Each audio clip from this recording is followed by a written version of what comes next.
You're sitting in a cramped regional jet with your knees jammed against the seat in front of you, laptop balanced precariously on your thighs, while the person next to you accidentally elbows you for the third time. Meanwhile, your colleague, who left from a different city an hour later, is stretched out in a lie-flat business class seat on a massive wide body, watching movies on a screen the size of your living room TV. Same airline, same ticket price, same destination, a completely different universe.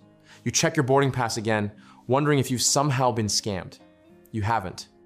You've just stumbled into one of aviation's most carefully guarded secrets. The plane you're sitting on right now was chosen years ago by people who never once thought about your comfort, and the reasons why have absolutely nothing to do with how many passengers are flying today. If airlines really cared about efficiency, why would they maintain fleets with 30, 40, sometimes 50 different aircraft variants? Why would they remove seats from planes to make them less efficient?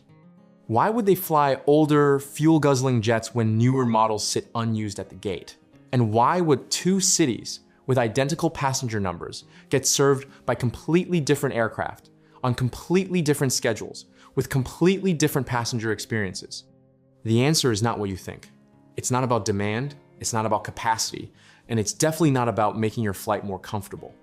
It's about labor contracts, regulatory loopholes, airport politics, cargo contracts you never see, and decades-old decisions that have calcified into ironclad strategy. At the surface level, aircraft assignment looks simple. Count the passengers, match a plane that fits them, optimize for fuel efficiency, and call it a day. But aviation has never been simple, and the moment you peer beneath that surface, the entire logic collapses. The airplane operating your flight today was not chosen yesterday. It was chosen years ago, sometimes decades ago, based on assumptions that may no longer be true, contracts that may no longer make sense, and constraints that passengers never even realize exist. Every route, every schedule, every aircraft assignment is the endpoint of a staggeringly complex decision tree, where passenger comfort ranks somewhere below spare parts, inventory, and union contract compliance. Airlines are all trying to solve the same core problem: move people from point A to point B while spending less money than they collect in fares. Simple goal, infinitely complicated execution. Because the tools available to each airline and the constraints they operate under vary so dramatically that two carriers can serve nearly identical routes in completely opposite ways and both be making perfectly rational decisions. One airline builds its entire business around a single aircraft type, ruthlessly standardizing everything to cut costs. Another operates a chaotic mix of planes from different manufacturers, different generations, different configurations, burning money on complexity because in their world, that complexity pays off.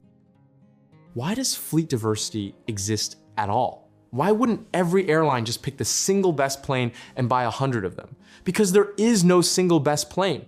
There are planes optimized for short hops and planes built for crossing oceans. Planes designed for business travelers who need frequency, and planes designed for vacation travelers who want cheap seats.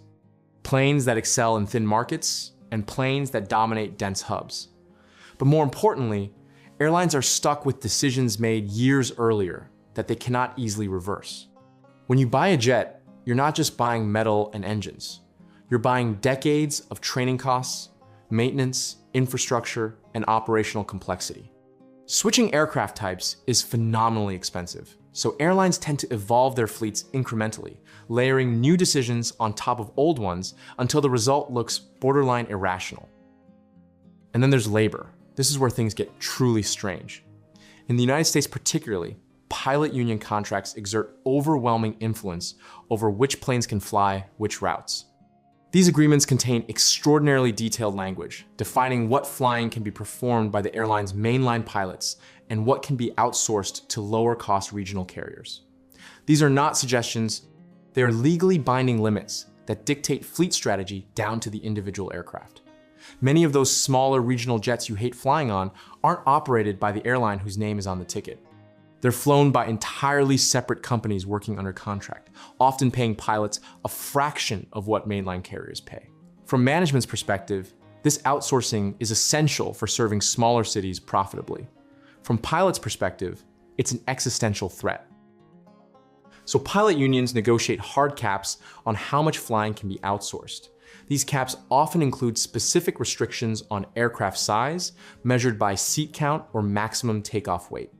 A regional partner might be allowed to operate jets with up to 76 seats, but not 77. These numbers are arbitrary, negotiated based on whatever aircraft existed when the contract was signed, and they create bizarre distortions throughout the system.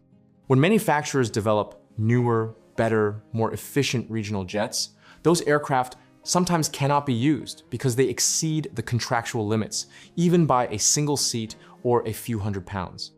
Airlines are then forced to choose between flying outdated planes or renegotiating contracts at enormous cost.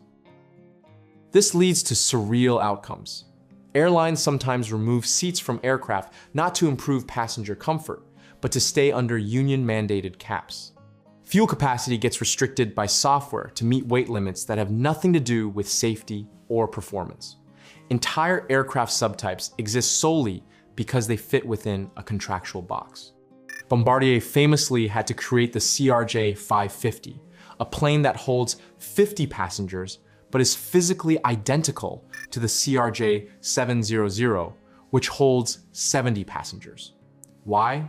Because United's pilot contract capped 50-seat jets but allowed unlimited use of them, while larger jets face strict limits, so United took a bigger plane, ripped out 20 seats, and created a Frankenstein aircraft that makes no technical sense but perfect contractual sense. From your perspective, in seat 14C, this looks insane. Why fly a compromised plane when a better option exists? Because that better option cannot legally be deployed without triggering expensive labor consequences. In that world, intentional inefficiency becomes the rational choice. And once an airline commits to a particular aircraft type, even a deliberately hobbled one, it must support that plane for 20 or 30 years. Pilots must be trained on it. Mechanics must be certified. Spare parts must be stocked. Schedules must be built around its capabilities. What started as a contractual workaround becomes a permanent fixture of the airline's DNA. But labor is only one piece. Passenger behavior shapes fleets just as powerfully, and not all passengers behave remotely similarly. Leisure travelers are price sensitive, plan weeks or months ahead, tolerate inconvenient times, and will happily accept a 6 a.m. departure if it saves them $50. Business travelers do the opposite. They book last minute, prioritize schedule over price, fly repeatedly, and generate vastly disproportionate revenue through premium cabin purchases and flexible ticket options. A business traveler might represent 1/5 of the passengers on a flight, but contribute half the profit. This behavioral split fundamentally rewrites how routes get designed. A leisure destination like Orlando might be served with a few large aircraft timed around weekends and school breaks. A business destination like Washington, D.C. might get a dozen smaller flights spread throughout the day. From the outside, this seems backwards. Shouldn't the busier route get more flights? But business travelers aren't buying seats. They're buying departure time optionality. If a meeting runs late, they need to catch the next flight an hour later. Frequency matters more than capacity. Smaller planes enable that frequency without flooding the market with unsold seats. Aircraft is a strategic tool, not just a capacity match. Smaller jets allow airlines to offer more departure choices without oversupplying the market. Larger jets concentrate demand into fewer flights, cutting costs when passengers care more about price than timing. Two routes with nearly identical passenger totals can be served in radically different ways based entirely on who those passengers are and what they value. Airport infrastructure is another constraint. Major hubs are operating at their absolute limits. Gates are scarce. Runways are saturated. Air traffic control slots are capped by regulation. In these environments, adding more flights is often physically impossible, regardless of demand. When growth cannot come from frequency, it must come from aircraft size. This is why airlines are steadily upgauging their fleets, replacing smaller, single-aisle jets with larger variants even on routes where demand hasn't exploded. Each takeoff and landing consumes the same constrained resources, whether there are 150 passengers on board or 220. Bigger planes extract more value from each precious slot. Manufacturers have responded by stretching fuselages and increasing range. The distinction between short-haul and long-haul aircraft has blurred dramatically.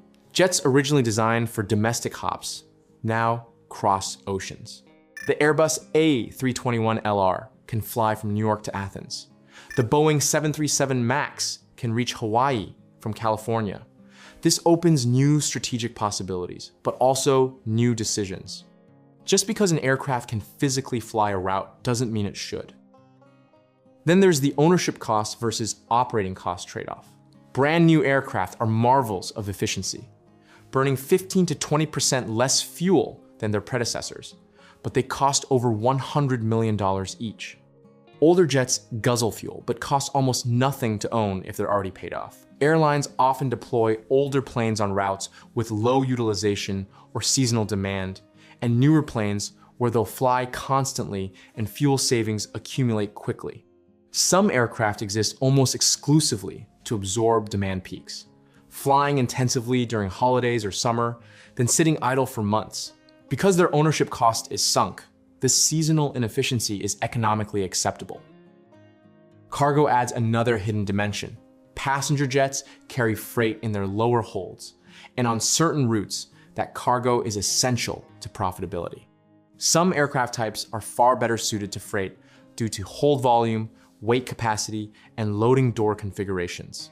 An airline might maintain service to a destination where passenger demand alone wouldn't justify it, purely because freight volumes remain strong. Cargo demand is also less seasonal and less price elastic than passenger demand. A route that struggles in winter for passenger traffic may stay viable year-round because of steady cargo flows. Aircraft selection reflects this invisible revenue stream, even though passengers never see it. Long-haul flying introduces even more complexity. Ultra-long routes demand aircraft with exceptional range and fuel efficiency. Mid-length international routes may favor cheaper planes that can tolerate lower utilization. Premium-heavy markets reward spacious configurations with fewer seats. Leisure-heavy routes reward density. The same aircraft model can be configured radically differently to chase different revenue profiles. An airline might operate two versions of the Boeing 787 Dreamliner, one with 250 seats for vacation routes, and another with 180 seats for business markets. Same plane, entirely different economics. Over time, all these forces harden into strategy. An airline's fleet isn't just a reaction to demand, it actively shapes demand. It determines which markets are viable, which connections are convenient, which passengers the airline attracts, and which competitors it can undercut or outmaneuver. A fleet optimized for flexibility will look and feel completely different from one optimized for cost, simplicity, or premium positioning. This is why airlines with similar route networks can feel like entirely different products. The aircraft you're assigned isn't random. It reflects who the airline thinks you are, what they believe you'll pay, and how often they expect you back. When you combine labor contracts, passenger segmentation, airport constraints, cargo economics, ownership costs, and decades of accumulated decisions, you get fleets that look chaotic on paper but make complete sense within their specific constraints. The inefficiencies are real, but so are the trade-offs. Airlines aren't optimizing for elegance, they're optimizing for survival in a system choked with limits they cannot control. So next time you're wedged into that regional jet, wondering why your flight couldn't have used something bigger, something newer, something with actual legroom, remember that the answer extends far beyond today's passenger count. It reaches back into union negotiating sessions, manufacturer design compromises, airport capacity battles, cargo contracts, and strategic decisions made before you even booked your ticket. An airline's fleet isn't just hardware. It's a living map of priorities, compromises, constraints, and a very calculated bet on the future.